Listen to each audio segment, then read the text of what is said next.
segundo día de hoy. Para el día viernes vamos a dar los temas de examen. El tema es penas imponibles a los sindicatos. Ese es el tema número 1.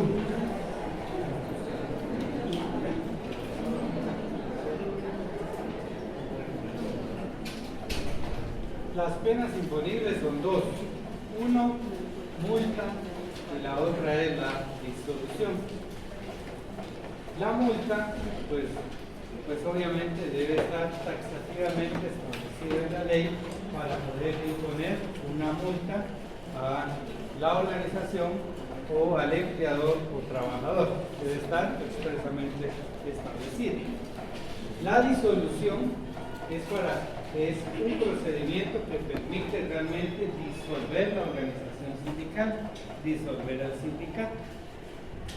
Esta también fue una pregunta que hicieron hace rato, si se puede disolver los sindicatos. Y en efecto, sí se puede, por supuesto, bajo ciertas condiciones, no al gusto del cliente.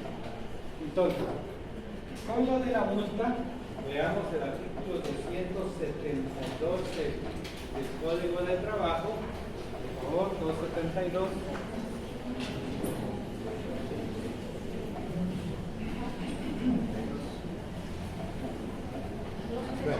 272. 272, tipo de expresión.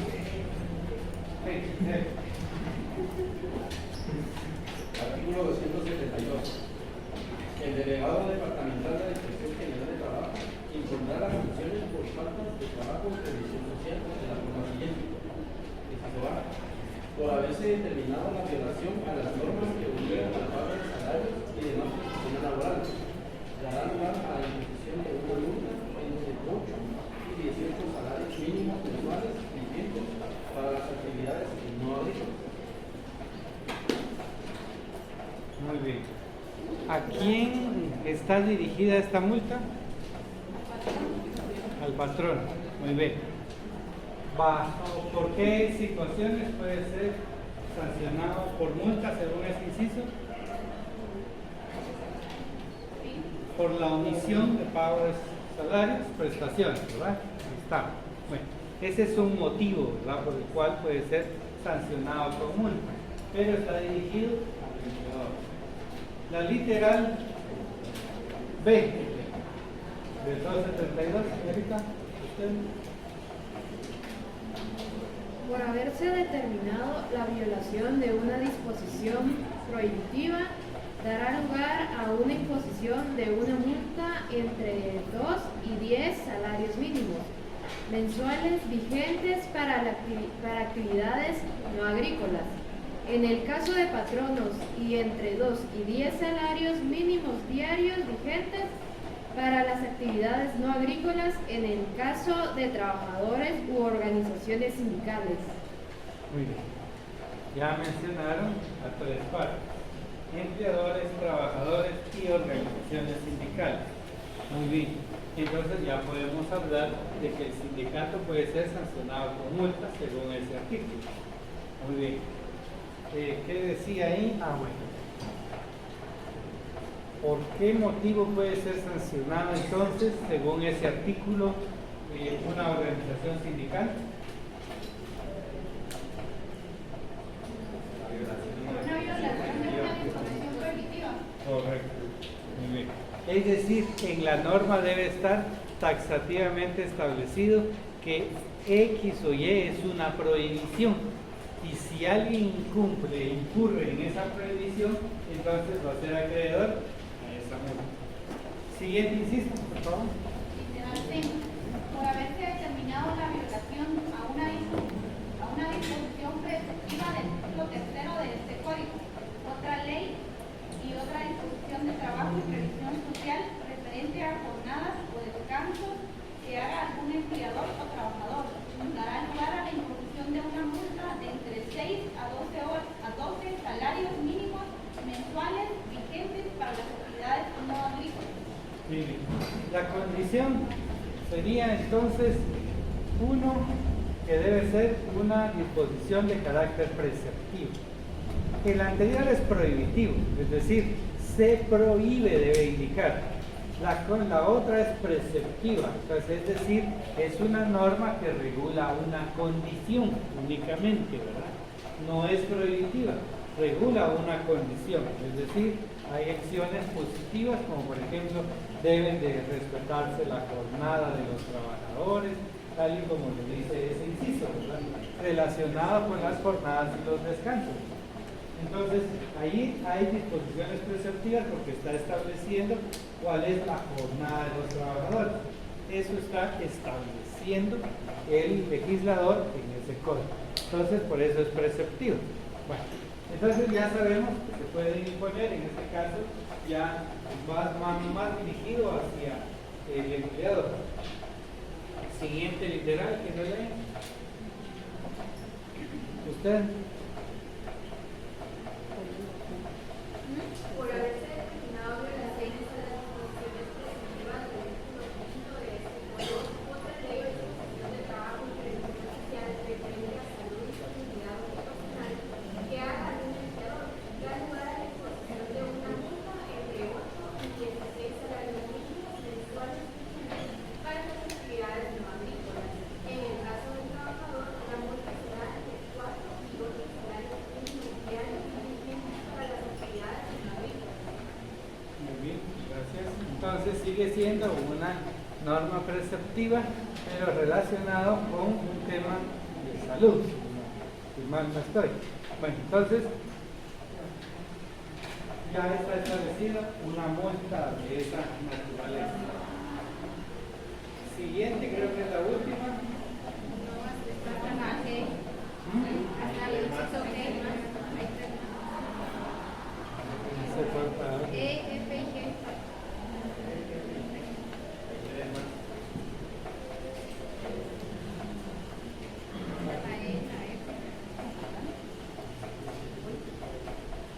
Ahí, léamelo. Por haberse determinado una violación a las disposiciones preceptivas del título séptimo de este código, otra ley de trabajo y previsión social referente a la huelga o paro, da lugar a la imposición de una multa entre 5 y 10 salarios mínimos mensuales si se trata de empleadores, y de 2 a 5 salarios mínimos diarios si se trata de trabajadores, vigentes en ambos casos para las actividades no agrícolas. El objeto que está regulado ahí o la protección es la huelga. Entonces, la huelga tiene requisitos. No se puede ir uno a la huelga sin cumplir requisitos. Entonces, si alguien se va a la huelga sin cumplir con los requisitos, puede ser objeto de una multa como la que está establecida en esa literal. Siguiente, la penúltima. A ver, Por haberse determinado violaciones a las disposiciones de los artículos 61, 63, 87 y 281 literal M de este código, se impondrán las multas establecidas en el inciso anterior, según se trate de empleadores, trabajadores o organizaciones sindicales. veamos el 61, por favor. Solo para poner.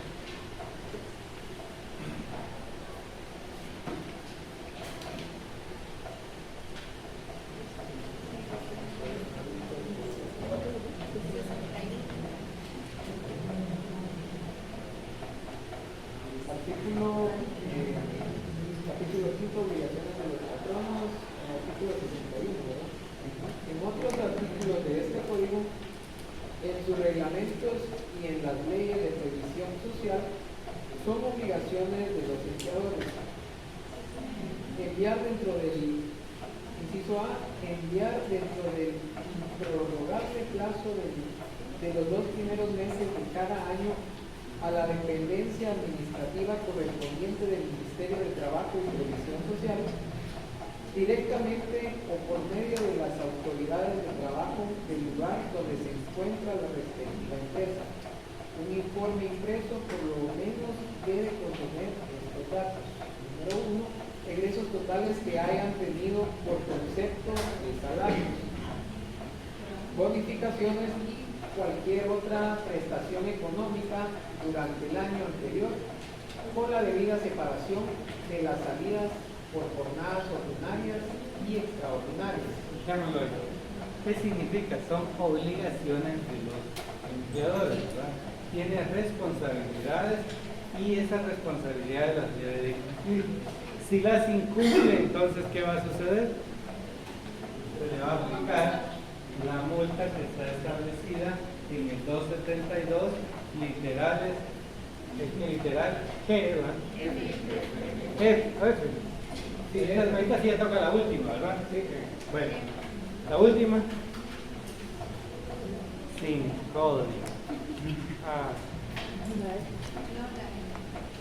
Por haberse determinado la violación a cualquier disposición preceptiva de este código, no prevista por los incisos anteriores u otra ley o disposición de trabajo y previsión social, da lugar a la imposición de una multa entre 2 y 9 salarios mínimos mensuales, si se trata de empleadores, y de 10 a 20 salarios mínimos diarios, si se trata de trabajadores o sus organizaciones vigentes en ambos casos para las actividades no agrícolas.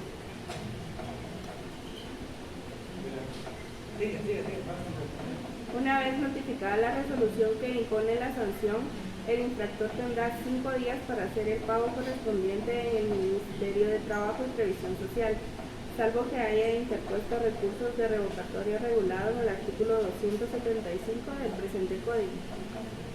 Si al momento del pago el infractor manifiesta que corrigió la falta por la que fue sancionado, el Ministerio de Trabajo y Previsión Social exonerará el 50% del monto de la multa, previa verificación del cumplimiento. ¿Sí? Si el infractor paga la multa, pero no demuestra haber corregido la conducta por la que se aplicó la sanción, la Inspección General de Trabajo iniciará el proceso de ejecución de resolución conforme el artículo 426 del presente código para obligar al infractor a subastar la falta. Queda a salvo el derecho de aquellos a quienes les corresponda exigir el cumplimiento de una obligación reconocida en la ley, instar el procedimiento citado. Si el infractor no paga la multa y no demuestra haber corregido la conducta por la que se le aplicó la sanción o no cumple con la resolución y no interpone recurso de revocatoria, la Inspección General de Trabajo iniciará el proceso de ejecución de la resolución bajo el artículo 426 del presente código para obligar al infractor a pagar la multa y subsanar la conducta con el objeto de que se cumpla la ley. Queda a salvo el derecho de aquellos a quienes les corresponda exigir el cumplimiento de una obligación reconocida en la ley, instar el procedimiento citado.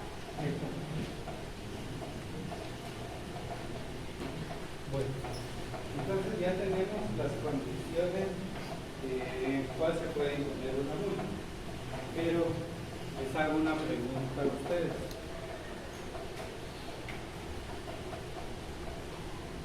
Si dentro de los incisos de A a la F ya están enlistadas las multas, no se encuentra establecida una condición que consideran ser sancionada, ¿qué fundamento utilizarían ustedes?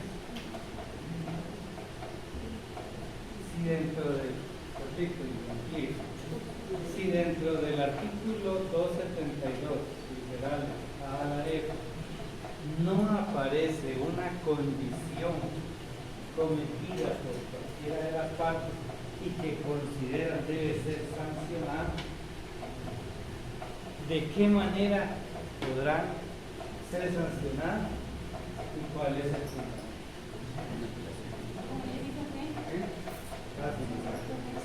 Pensé que estaban durmiendo, por eso está bueno. No sé si por acá entendieron el chiste. Está bien. Sí, estaban durmiendo.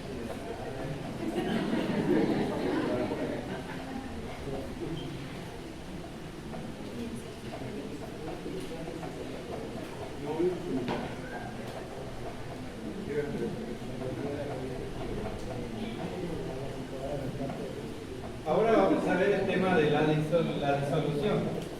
Hay dos maneras. La primera, a instancia del Ministerio de Trabajo y Previsión Social, los tribunales de trabajo y previsión social deben declarar disueltos los sindicatos a quienes en juicio se les compruebe lo siguiente.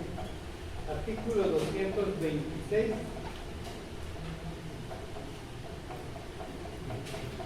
226, literal A, por favor, ¿quién lo lee? Artículo 226. A instancia, solicitud A, que se ponen al servicio de intereses extranjeros contrarios a los de Guatemala, que inician o fomentan luchas religiosas o raciales, que mantienen actividades antagónicas al régimen democrático que establece la Constitución, que obedecen consignas de carácter internacional contrarias a dicho régimen, o que en alguna otra violan a la disposición del artículo 206 que les ordena concentrar sus actividades al fomento y protección de sus intereses económicos y sociales comunes miembros.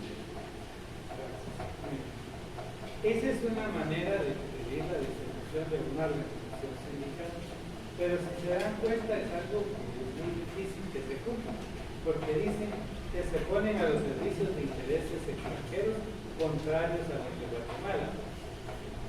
¿Cómo detectar o cómo comprobar que un sindicato se pone, digamos, a disposición de los intereses extranjeros? Es un poco difícil eso de comprobarlo, ¿verdad?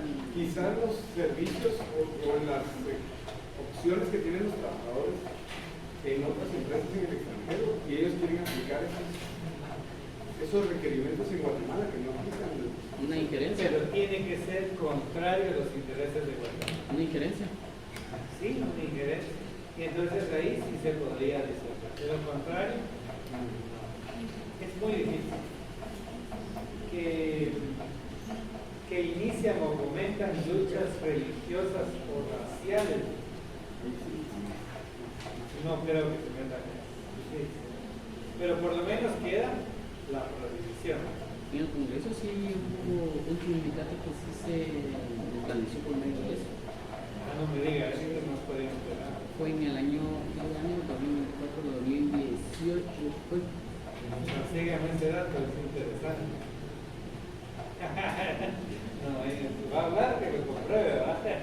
Fundamento. Fundamento legal. No es fundamento, es en lo que se Es que trabajó. valdría la pena tener ese antecedente porque, digamos, para mí es difícil localizar casos concretos sobre estos casos porque son muy generales, ¿verdad? Son muy amplios. Entonces es muy difícil que un sindicato empiece o incurra en ese tipo de prohibiciones. Veamos literal B, por favor.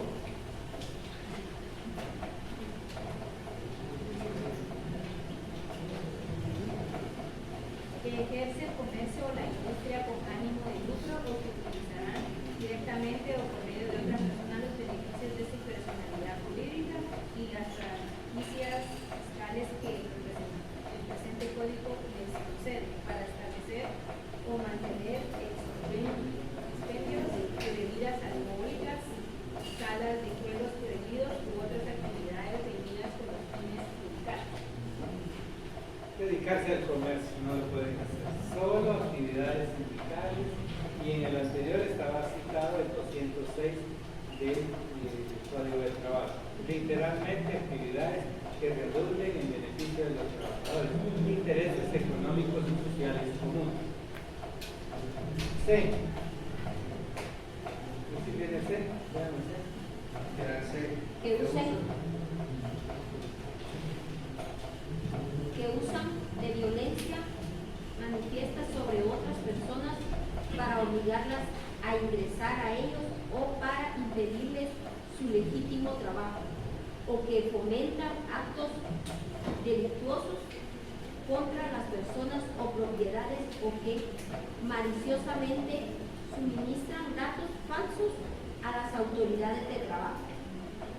En los casos que prevé este último inciso, queda a salvo la acción que cualquier perjudicado entable para que se apliquen a los que resulten culpables las sanciones penales correspondientes.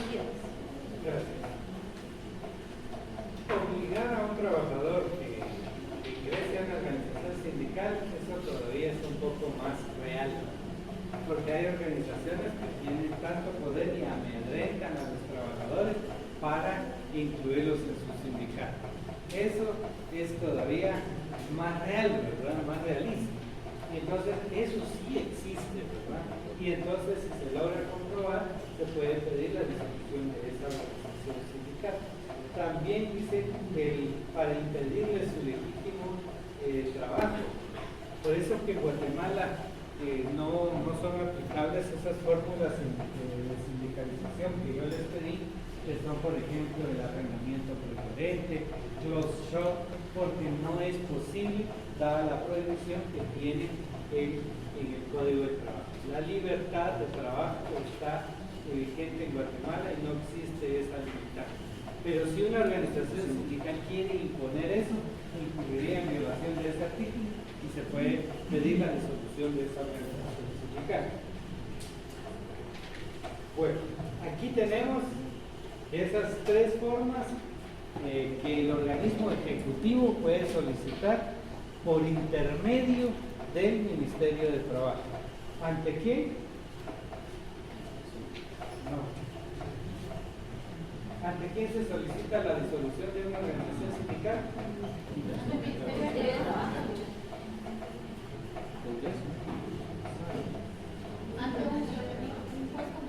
Pues, un tribunal de trabajo. Solo ellos y en juicio. Bueno, ahora vienen otras formas que son un poquito más realistas todavía para disolver un sindicato. Artículo 227, es decir, caballero, que es el 227. Artículo 227. El organismo ejecutivo por conducto del Ministerio de Trabajo y Previsión Social debe solicitar a los tribunales de trabajo la disolución de los sindicatos en los siguientes casos. Declara no tenga un número de asociados superior al número de años. Declara cuando no cumplan alguna de las obligaciones que determina el artículo 225. Declara cuando no se ajuste a los dispuestos del inciso 6 o 20 del artículo 225. Entonces, ¿qué primer motivo podría ser para pedir la disolución de un sindicato? La cantidad de personas que integran la organización sindical. ¿Cuál es el mínimo para integrar un sindicato? ¿Cuánto? 20 o más. 20 como mínimo. Muy bien, 20 como mínimo. Si no tienen el mínimo, se puede pedir la disolución. Incumplimiento del 225, creo que dice, ¿verdad? Vale, ¿quién me lee el 225? Licenciado, a mí me queda una duda en esta literal, porque siempre tienen que haber 20 como mínimo o solo para la inscripción. No, mi interpretación es que siempre tiene que existir mínimo de 20. Sí. Así es. Por eso es que en el Ministerio de Trabajo hacen, digamos, las verificaciones y ellos reportan sindicatos activos e inactivos. Los activos ellos los reportan, pues obviamente siguen en funcionamiento y tienen el mínimo legal, pero así los reportan. Los tienen inactivos, ¿no? Pero a veces nadie solicita la disolución, pero sí deben de tener como mínimo 20. Que pregunto por el caso que usted puso, por ejemplo, la vez anterior, habían sido inscritos primero 20, después le salieron 2, aún así le dieron personalidad jurídica. Correcto. Después el trámite, porque la siguiente historia era que debía de ajustar mi petición a las disposiciones legales. ¿Cuál era esa? Pedir la disolución después. Ese fue el siguiente paso.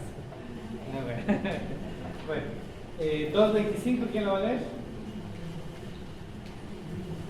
Son obligaciones de los sindicatos, literal A, llevar los siguientes libros debidamente sellados y autorizados por el Dirección General del Trabajo, de actas y acuerdos de la Asamblea General, de actas y acuerdos del Comité Ejecutivo, de registros de socios y de contabilidad de ingresos y egresos. B. Extender recibo de toda cuota o cualquier otro ingreso. No talonarios respectivos deben estar sellados y autorizados por el Departamento Administrativo del Trabajo.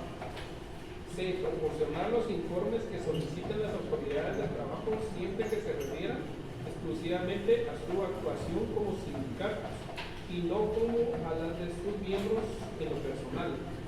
D.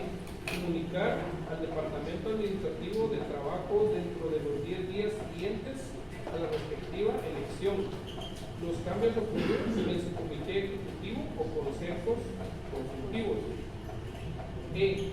Enviar anualmente al mismo departamento un padrón de todos sus miembros que debe incluir sus nombres y apellidos, número de sus cédulas de vecindad y sus correspondientes profesiones u oficios, o si se trata de sindicatos patronales, de la naturaleza de las actividades económicas y como tales desempeñen.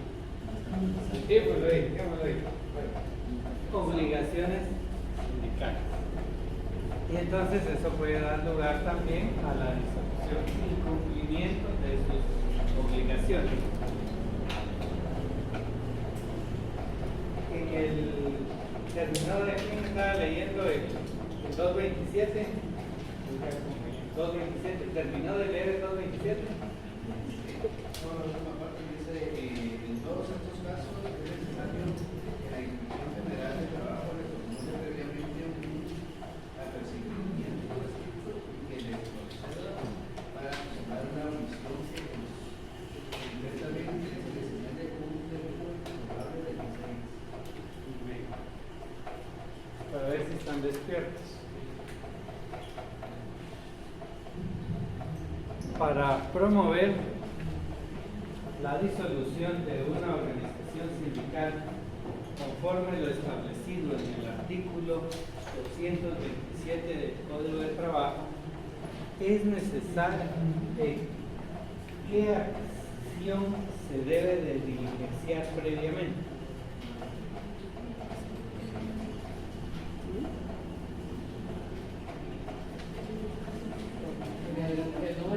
Para El Ministerio de Trabajo tiene que notificar por escrito al sindicato ¿qué cosa? que subsanen esa falta que están pasando. Vean otra vez. En todos estos casos es necesario que la Inspección General de Trabajo le formule previamente un apercibimiento escrito. Debe de formularle un apercibimiento por escrito, previo, obviamente, a imponer o a solicitar la disolución del sindicato. Aunque son reales estas condiciones, pues ahí les están dando chance, ¿verdad?, para resolver este problema. Les dicen, miren, ustedes incumplieron con el 225, entonces ahora los aperciben. ¿Y qué es un apercibimiento?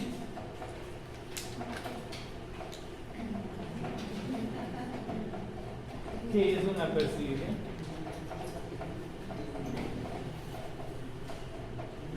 Una recomendación que cumplan, ¿verdad? Subsanen, como usted ya lo había dicho.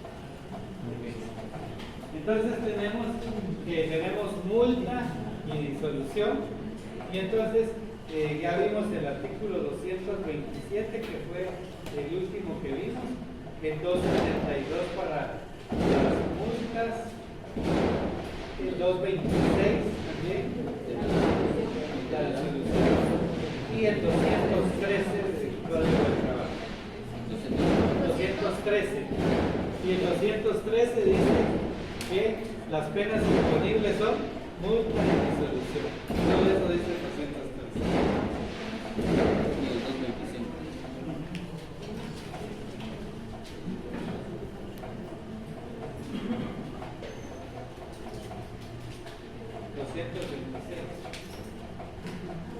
Bueno, ahora, ¿cuál es el siguiente tema?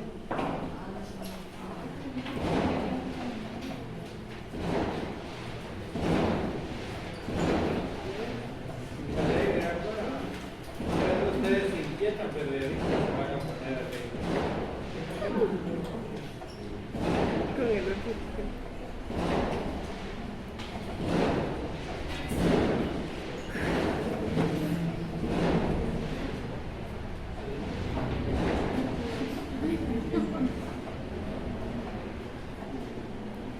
del frente. Y aquí vamos a poder ¿Ya sacar paró? código. Pero no viene todo eso.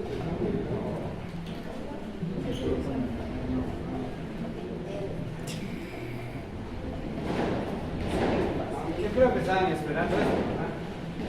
Trámite para reconocimiento de un certificado.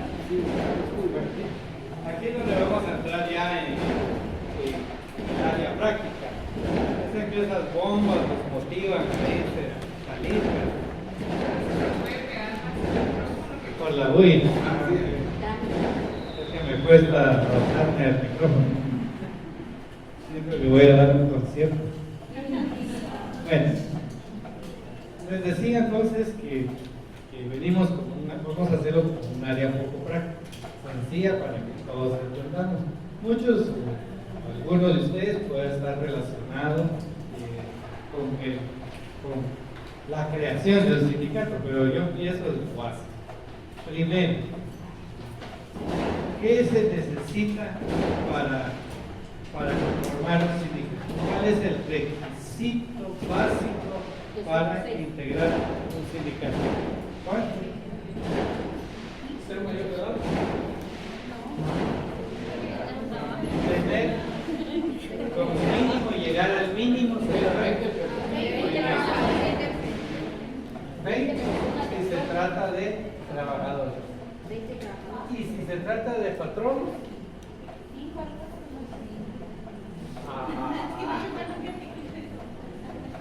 porque voy para a la siguiente, fundamento legal. Aquí me dicen que son 5. ¿Estás de acuerdo? Sí. Fundamento legal. Así es como se mueve ahora esto. Ya se está poniendo bonito, ¿verdad? Fundamento legal. Chino, ¿está de acuerdo con esto? No. Fundamento legal. Qué barbaridad, por Dios. Ya veo por qué tenemos que traer el código 10, ¿sabes? No estamos hablando del examen ahorita. No me amedrente. ¿Ya lo encontraron? Mínimo de 5 patronos, artículo 216. Correcto, gracias. Muy bien, entonces tenemos el mínimo. 20 si se trata de trabajadores, 5 si se trata de patrones. Segundo acto fundamental para poder organizar o crear una organización sindical. Acta administrativa. El acta. Tercero. Para que ustedes saben que si en una empresa están formando un sindicato, ¿qué es lo que puede pasar? Negociaciones. Empiezan a volar cabezas, ¿verdad? Para evitar eso, ¿qué tenemos que hacer? Esos cerebritos van durmiendo ahorita atrás. Negociaciones. Hamsters. Las negociaciones. No. Como saben, están corriendo riesgo por conformar un sindicato. ¿Qué deben de hacer inmediatamente? Ese aviso, pues es un aviso. ¿Cómo se llama ese aviso? Acta fundamento legal. Aviso de inamovilidad. Así se denomina, aviso de inamovilidad. Son 3 puntos claves y se deben de tener presentes para empezar a conformar una organización sindical. Bueno, ahora, inamovilidad, para que no despidan, correcto. Bueno, ahora, el acta, pues dirán, y entonces, ¿qué debe de contener el acta? Pero el acta va a incluir ciertos actos que se van a realizar en ese momento de la Constitución. Entonces, Normalmente sucede que hay una persona, 2 personas o 3 personas que están interesadas en conformar un sindicato en la empresa. Eso sucede siempre. Y pensemos que somos nosotros 4 que queremos conformar un sindicato. Y entonces nuestro primer trabajo de hormiga fue empezar a hablar con ciertas personas para cumplir el mínimo legal. Y entonces nos ponemos a hablar y conversar para ver si está de acuerdo con conformar un sindicato, y así sucesivamente con todos. Seguidamente se va a señalar día y hora para una asamblea. ¿Ya? Normalmente no va a ser en horario laboral, porque como está casi clandestino, ¿verdad? Entonces fuera del horario. No van a pedir que sea una cantina, van a tener que ser en un lugar adecuado. Pensemos que esta es la empresa de la sección, ¿qué es esta? La B. La B de buena. La B de buena, que me confundo con la A. Que ustedes son la sección, la empresa sección B. Y logramos nosotros 4 que el día de hoy a las 17 horas con 30 minutos reunirlos en este salón. ¿Con qué propósito? Formar un sindicato. Ese es el propósito de la reunión. Formar un sindicato. Y entonces empezamos a ver cuántos sabemos. 1, 2, 3, 4, 5, 44. Superamos el mínimo. Entonces, ¿quién dirige? Pero antes de eso, ¿no tendríamos que solicitar los oficios de un abogado para que nos asesore? Nada. ¿Por qué no? Frena el carro, no pregunto todavía. Voy en el paso en donde al fin llegamos a las 7:30 del día 21 de agosto y estamos acá. Lo primero que hicimos es el conteo. 44 acá. La pregunta que hice es, ¿quién dirige? Los 4 que convocaron. Casi siempre, ¿verdad? Que abre la boca es el que está interesado, ¿verdad? Y aquí está, miren muchachos, fíjense que estamos aquí reunidos con una película en la propuesta. Y entonces, normalmente, él o los interesados son los que se suben al escenario y empiezan con su speech. Miren, compañeros, en esta empresa hemos estado. Aquí el compañero, miren cómo está muy delgado, porque el salario no le permite ni siquiera el tiempo suficiente para almorzar y el salario. A la compañera no le dieron la suspensión que le corresponde por maternidad y por ley le corresponde. Por la necesidad del trabajo, ella nada más 15 días estuvo en su casa y regresó al trabajo. Ya nos quitaron el agua pura. Teníamos el servicio de café, teníamos un comedor, teníamos horario de preparación, hoy no tenemos nada. No tenemos bonos, ya nos habían ofrecido un bono. Se los digo a manera, ese es el speech de la persona que va a estar tratando de convencerlos ese día. Puede ser 1, 2, 3 o 4. Bueno, siguiente paso. Como aquí solo es el que se aventuró, ¿verdad? ¿Qué más se debe de hacer? Se debe de nombrar a un presidente de debates. Bueno, y entonces ya el compañero que está hablando les dice, miren señores, compañeros, necesitamos elegir a un presidente de debates. Y entonces los compañeros, no hombre, si ya estás vos ahí, hombre, seguí dándole. Sí, pero cumplamos con la formalidad entonces. ¿Están de acuerdo con que yo sea el presidente de debates? Levanten la mano. Y todos, sí, y levantaron la mano. Muy bien, que quede claro que por unanimidad me eligieron como presidente de debates. Por supuesto, va a ser de manera temporal. Eso va a suceder. Y entonces se designa también a un secretario provisional. ¿Y el secretario provisional qué le va a corresponder hacer? el acta constitutiva. El acta constitutiva. Tranquilo que le voy a dar la respuesta. Tranquilo. Y entonces ya empieza el secretario a tomar nota.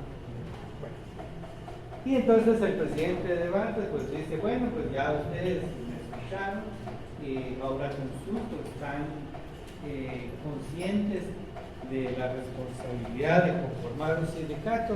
Sí, queremos, y porque miren, que a mí no me pagan, al final del mes yo tenía que recibir tanto y a mí no me pagaron completo y así han venido.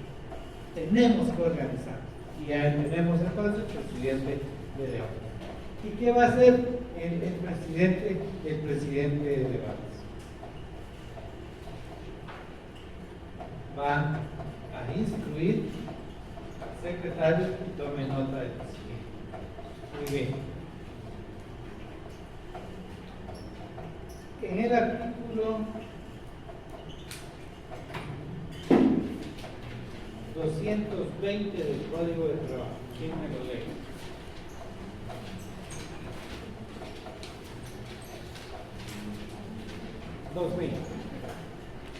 Solo uno. Artículo 220. El acta constitutiva de un sindicato debe contener nombres y apellidos, profesión y oficio o actividad económica y número de las cédulas de vecindad de sus socios fundadores, así como expresión clara y precisa de qué desean formar el sindicato. Nacionalidad. Deben de identificarse todos. Entonces el secretario va a empezar a tomar nota, ¿verdad? Su DPI, no cédula de vecindad, ¿verdad?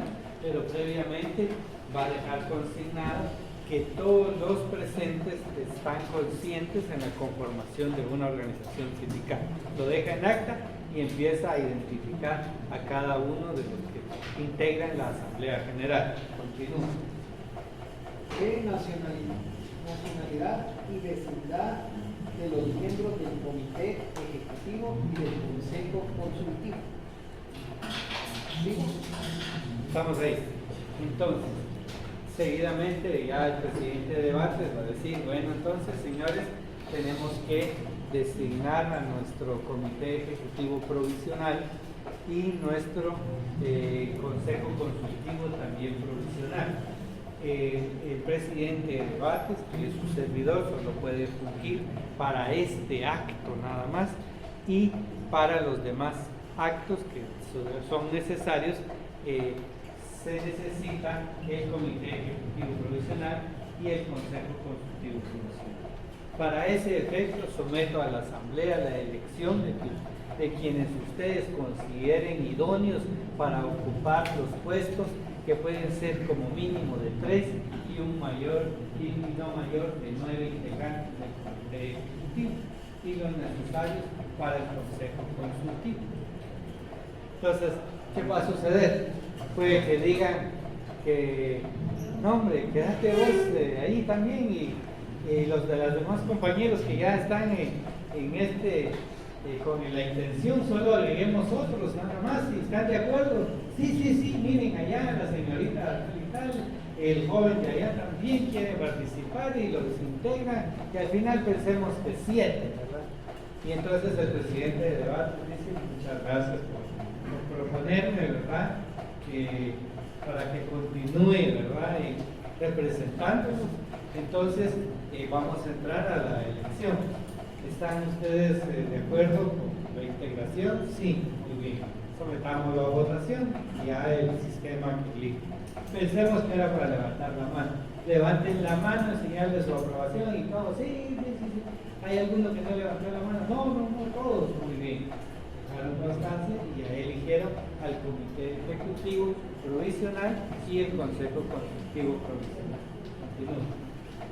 Autorización a los miembros del Comité Ejecutivo para aceptar, a juicio de ellos y en nombre del sindicato, cualesquiera reformas que indique la Dirección General de Trabajo o, en su caso, el Ministerio de Trabajo y Previsión Social y, en general, para realizar los trámites a que se refiere el artículo 218. Muy bien. Es un formalismo para autorizar a este Comité Ejecutivo Provisional que realice cualquier cambio que el Ministerio de Trabajo le solicite dentro del procedimiento de la inscripción de la organización sindical. Un formalismo, para que ellos estén facultados. Siguiente. La siguiente declaración clara y precisa de los miembros del Comité Ejecutivo Provisional, indicando que son guatemaltecos de origen y trabajadores de la empresa o empresas, cuando se trate de un sindicato de las mismas, de la profesión, oficio o actividad económica que corresponde, en caso de sindicatos gremiales o independientes. Asimismo, pueden proporcionar cualesquiera otras informaciones que los interesados consideren convenientes. 36 dice ahí. Ya, entonces, otro requisito más que se debe de consignar, ¿verdad?, en el acta, nada más son disposiciones que ya se deben de incluir dentro del acta constitutiva. No sé si hay otro requisito ahí. Es el último. Ahora, dentro de ese último dice que sean guatemaltecos de origen, dice algo característico tal vez ahí, ¿verdad? Entonces yo les pregunto, ¿y si viene un salvadoreño acá y puede él participar e integrar? ¿Sí? ¿Por qué? Ah, muy bien, ustedes sí se lo sabían. Sí, en el otro salón no lo sabían. Bueno, muy bien. Eso sí, bueno, ¿qué otro acto deben de realizar? En esta asamblea, el día de hoy a las 7:30, yo sé que ya nos queremos ir, ¿verdad? No. El siguiente acto es los estatutos. Y entonces se dice que en ese acto se deben de redactar los estatutos. Pero vean, no solo que de manera clandestina estamos, ¿verdad? No queremos que se nos utilice la información. Estamos con el tiempo para suscribir un acta. Tercero, tenemos que redactar los estatutos. Entonces, en la práctica, normalmente los interesados, principalmente motores de ese movimiento, ya llevan un modelo de estatuto. Y a veces se da que algunos trabajadores pues les gusta ser muy astuciosos y dicen, hacen modificaciones, otros muy haraganes. Ah, está bien, no hay problema, aprobamos esos estatutos con tal de irse a la casa, ¿verdad? Sucede, ¿verdad? Entonces, en la práctica casi siempre se lleva un proyecto de estatutos para que lo apruebe la asamblea. Entonces, aprobado eso, ya tenemos los requisitos. Y por supuesto, no olvidar el aviso de inamovilidad. Porque, por ejemplo, si hoy fuese real esta constitución del sindicato, mañana mismo tendríamos que tener a un compañero chispudo, diría, y ya en la inspección de trabajo esperando a primeras solo que abran para que les firmen de recibido y ya son inamovibles. ¿Ya? Ese es el requisito. Hoy me voy a quedar hasta aquí, pero hace falta un poco. Solo quiero aclarar aquí al distinguido caballero. Él me hizo una consulta y lo aclaro hasta este momento, porque a mí me interesa primero que entendamos cómo se constituye un sindicato. No es necesaria la participación de un abogado, no es. Pero si quieren pagar los trabajadores, enhorabuena para nosotros. ¿Y cuál va a ser nuestro chance? Ayudar a redactar el acta, ayudar a redactar los estatutos, ayudar a redactar el aviso, ¿verdad? Muchos van a decir que nosotros no sabemos, tranquilos que no he dado el zapazo. Y entonces el abogado es el que va a ayudar en esa área. No es necesario, no es requisito que el abogado esté en eso, sino que es una actividad propia de los trabajadores. Y mejor vayan a hacerlo porque ya no están poniendo.